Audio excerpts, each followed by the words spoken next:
తెలంగాణ జాతిపిత కల్వకుంట్ల చంద్రశేఖరరావు గారి కుమారుడు, తెలంగాణ రాష్ట్ర మొదటి ఐటీ శాఖ మాత్యులు, సిరిసిల్ల శాసనసభ్యులు కేటీఆర్ గారి మీద రాజకీయ వ్యభిచారైనటువంటి సీఎం రమేష్ ఇష్టం వచ్చినట్టుగా అనుచిత వ్యాఖ్యలు చేసేటువంటి సందర్భంలో మా నాయకుని, మా వర్కింగ్ ప్రెసిడెంట్ని ఎట్లా మాట్లాడుతావు నువ్వు, ఇది సరైన పద్ధతి కాదు అని చెప్పేసి ఆయన వ్యాఖ్యలను ఖండిస్తూ నేను చేసినటువంటి ప్రెస్ మీట్లో విమర్శలను సాకుగా చూపిస్తూ జూబ్లీస్ పిఎస్లో కేసు పెట్టడం సీఎం రమేష్ గారు. ఆ క్రమంలో జూబ్లీస్ పిఎస్లో ఎఫ్ఐఆర్ నమోదు చేసి 35B BNS కింద నాకు ఈరోజు నోటీసులు ఇచ్చి విచారణకు హాజరు కావాల్సిందిగా వారు రమ్మన్నారు.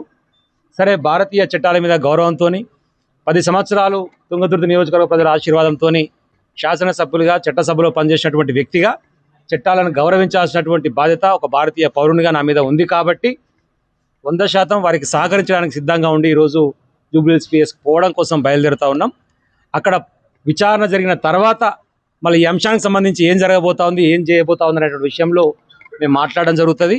మీరు ఎన్ని రకాల కేసులు పెట్టుకున్నా, బీజేపీ కాంగ్రెస్ కుమ్మక్కైనా, నువ్వు ఎంపీవైనా, నువ్వు ముఖ్యమంత్రివైనా, ఇంకెవరైనా సరే ప్రజలకు అనుకూలంగా లేకుండా వ్యతిరేక కార్యకలాపాలు చేసినప్పుడు, కావాలని చెప్పేసి కక్ష సాధింపు చర్యల ధోరణిలో భాగంగా బీఆర్ఎస్ పార్టీకి సంబంధించినటువంటి అధినాయకుల మీద అనుచిత వ్యాఖ్యలు చేసినప్పుడు 100% తెలంగాణ బిడ్డగా, నికార్సైన తెలంగాణ ఉద్యమకారునిగా, కేసీఆర్ కేటీఆర్ అభిమానిగా స్పందిస్తూనే ఉంటాం. నీ చేతనైన కేసులు పెట్టుకో, నీ ఇష్టం వచ్చేట్టు వ్యవహరించుకో, భయపడేది లేదు. తాటాకు చెక్కుపుల్లకు ఎవరు భయపడరు.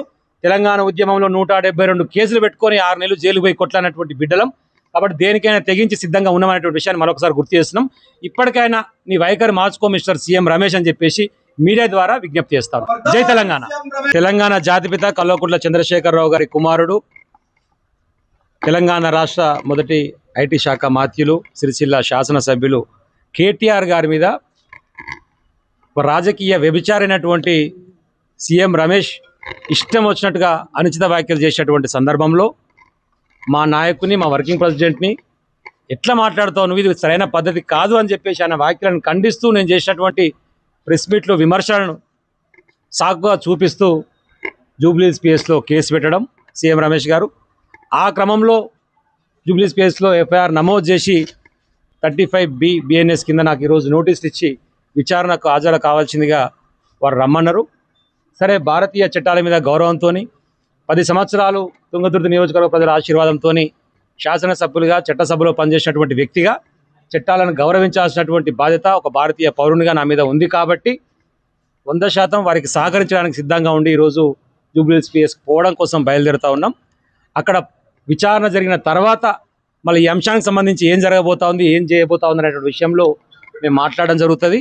మీరు ఎన్ని రకాల కేసులు పెట్టుకున్నా, బీజేపీ కాంగ్రెస్ కుమ్మక్కైనా, నువ్వు ఎంపీవైనా, నువ్వు ముఖ్యమంత్రివైనా, ఇంకెవరైనా సరే ప్రజలకు అనుకూలంగా లేకుండా వ్యతిరేక కార్యకలాపాలు చేసినప్పుడు, కావాలని చెప్పేసి కక్ష సాధింపు చర్యల ధోరణిలో భాగంగా బీఆర్ఎస్ పార్టీకి సంబంధించినటువంటి అధినాయకుల మీద అనుచిత వ్యాఖ్యలు చేసినప్పుడు 100% తెలంగాణ బిడ్డగా, నికార్సైన తెలంగాణ ఉద్యమకారునిగా, కేసీఆర్ కేటీఆర్ అభిమానిగా స్పందిస్తూనే ఉంటాం. నీ చేతనైన కేసులు పెట్టుకో, నీ ఇష్టం వచ్చేట్టు వ్యవహరించుకో, భయపడేది లేదు. తాటాకు చెక్కుపుల్లకు ఎవరు భయపడరు.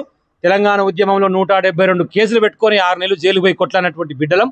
కాబట్టి దేనికైనా తెగించి సిద్ధంగా ఉన్నామనేటువంటి విషయాన్ని మరొకసారి గుర్తు చేస్తున్నాం. ఇప్పటికైనా నీ వైఖరి మార్చుకో మిస్టర్ సీఎం రమేష్ అని చెప్పేసి మీడియా ద్వారా విజ్ఞప్తి చేస్తాను. జై తెలంగాణ.